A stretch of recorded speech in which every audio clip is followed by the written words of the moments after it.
For the sake of convenience, Gandhi's critique of modernity may be analyzed under three broad rubrics. First, the refinement of individual autonomy through the idea of Swaraaj. Second, the unresolvable unity of industrialization and violence of colonialism. Third, the immorality of hedonistic consumerism promoted by the capitalistic nation state.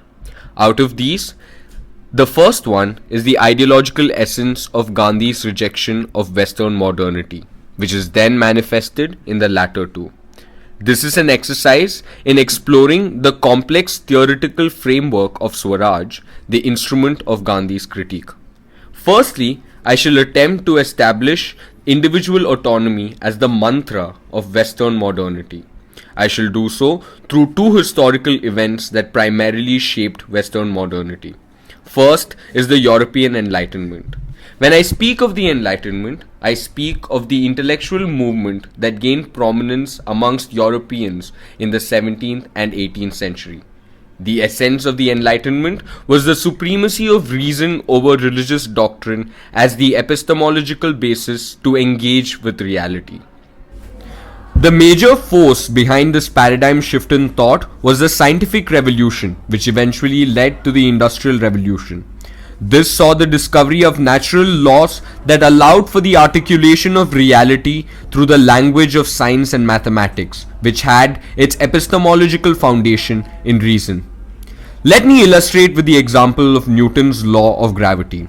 This elegant formula accurately predicted the movement of celestial bodies, which could then be verified by any individual using only his senses and reason. This was revolutionary because till now the church had claimed sovereign authority over the cosmos. The German philosopher Immanuel Kant recognized the philosophical implications of this discovery. This inspired his celebrated essay, What is Enlightenment? In this essay, he coins the motto of the Enlightenment, the exhortation to have the courage to use your own understanding. This established the innate capacity of all individuals to engage productively with the rest of the world, devoid of any assistance from religion. Thus, in the intellectual realm, reason triumphed over religion. The second historical event I wish to speak about is the French Revolution.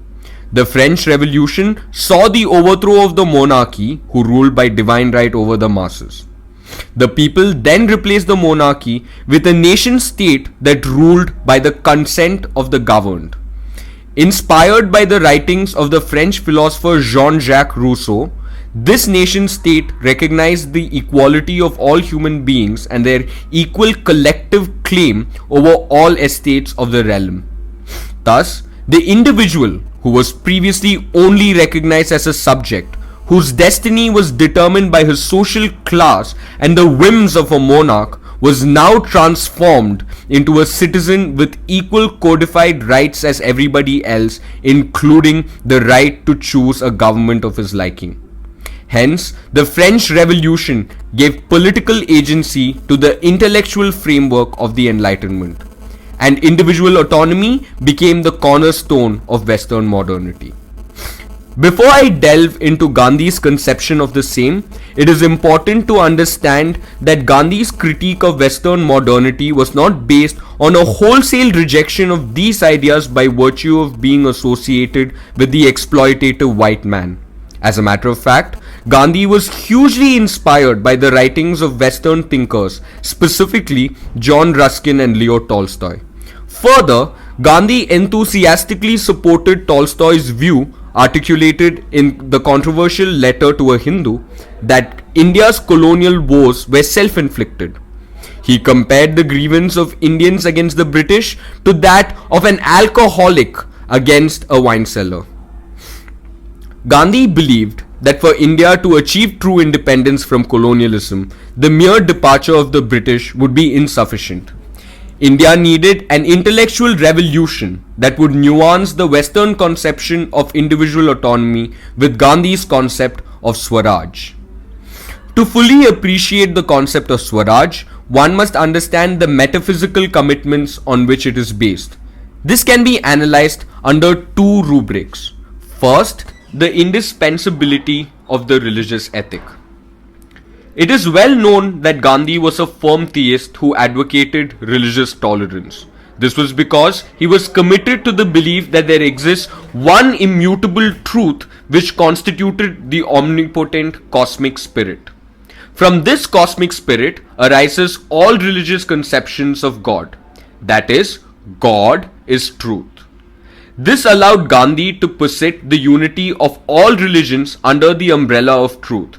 That religion formed the language of truth. In this regard, he picked out parts from the three great theological traditions that he believed were exceptional examples of the articulation of truth and vociferously propounded them. From Christianity, he picked the virtue in uncomplaining suffering, forgiveness, and universal love. From Islam, he picked the spirit of equality and the direct connection between God and man without any intermediary. From Hinduism, he picked the conception of an impersonal God, unity of all living things, and the doctrine of non-violence. Gandhi believed that religions merely prescribed the way to lead a moral life and was not a binding belief system, since the only commitment possible was to the truth. It was as a source of moral practice that Gandhi considered the religious ethic to be indispensable. Although Gandhi acknowledged the value of reason as a useful human faculty, he refused to accept it as a sovereign arbiter of all. This was so because he considered reason to be amoral, as it cannot by itself prove the existence of anything. Any attempt at the same would only yield a specious circular argument. Thus, he rejected the epistemological superiority of reason as proposed by the Enlightenment tradition by contending that it was true only in the same tautological manner. Reason, he said, could only tell us what we must believe in as opposed to what we may not. Gandhi's second metaphysical commitment is his four-dimensional conception of human nature. The first dimension is the Atman or the spirit.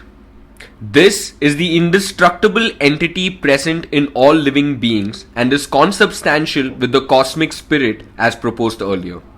It is similar to the idea of a soul as proposed by other tradition. It is only through the pursuit of truth that the Atman merges with the cosmic spirit and gains the capacity to express itself. Swabhav or moral constitution is the ethical disposition of the individual. This may be constituted towards the pursuit of good or bad. Gandhi believed that it is only through devout practice of the religious ethic that one could be directed towards good and consequently the pursuit of truth. Sharir or the body is the material abode of the senses. Gandhi believed that the senses were like unruly wild horses without any direction or restraint. The body was destructible and gave the illusion of disunity among living beings. Manas or the mind is the destructible instrument of knowledge and action. It gave the body agency through intelligence and passions. Passions, Gandhi believed, were insatiable and left to themselves would endlessly direct the body towards their fulfillment. Based on this division, Gandhi conceptualized the theory and practice of Satyagraha. Satyagraha, which literally translates to the pursuit of truth, was Gandhi's prescribed instrument for the attainment of Swaraaj. The theory behind Satyagraha involves an interplay between the four dimensions. He believed that it was only through the moral direction of religion that the mind could gain control over its passions, rein in the unruly senses, and direct the body towards the pursuit of truth. This is essential for the merging of the Atman with the cosmic spirit. This would allow the individual to summon Atma Shakti or truth force, which has the omnipotent quality of the cosmic spirit and is thus invincible. Since Gandhi believed non-violence to be an essential moral requirement for the pursuit of truth, it follows that non-violence is superior to violence. According to Gandhi, the British had established their superiority and continued their exploitative reign over India by the use of violence. They resorted to violence because of the uncontrolled greed of their minds and the amoral character of their civilization. So an independent Indian state established on values such as violent struggle or industrialization would not represent a shift from imperialism and all the ills associated with it, but merely a change in the skin color of the imperialists. Hence, Gandhi believed that it is only through the practice of Satyagraha that true independence is possible. He termed this as Swaraaj or self-rule. This not only implied rule by Indians, which is associated with the term home rule, but also all individuals ruling themselves while engaged in the collective pursuit of truth. Thus, Gandhi believed that unconstrained individual autonomy can only lead to the ruination of man. However, if individual autonomy is nuanced by directing it solely towards the pursuit of truth through religious morality, then the superior Swaraj can be achieved. It was using this theoretical foundation that Gandhi formulated practices such as civil disobedience, fasting as a form of self-purification, and radical political ideas such as his conception of India as a nation of self-sufficient village republics that eschewed democracy and industrialization. These ideas seem wildly impracticable, and consequently, the language of their justification seems absurd. This is further exaggerated given that the language of modernity is so deeply ingrained within our consciousness. However, his conclusions are based on cogent argumentation which is internally consistent. Further, he engages critically and constructively with Western ideas bereft of prejudices. This exercise is an attempt to elucidate the same for your appreciation. If I had to sum it all up, I'd say that Gandhi's attitude towards modernity is best articulated by him when he said, and I quote, "I do not want my house to be walled in on all sides and my windows to be stuffed. I want the cultures of all lands to be blown about my house as freely as possible.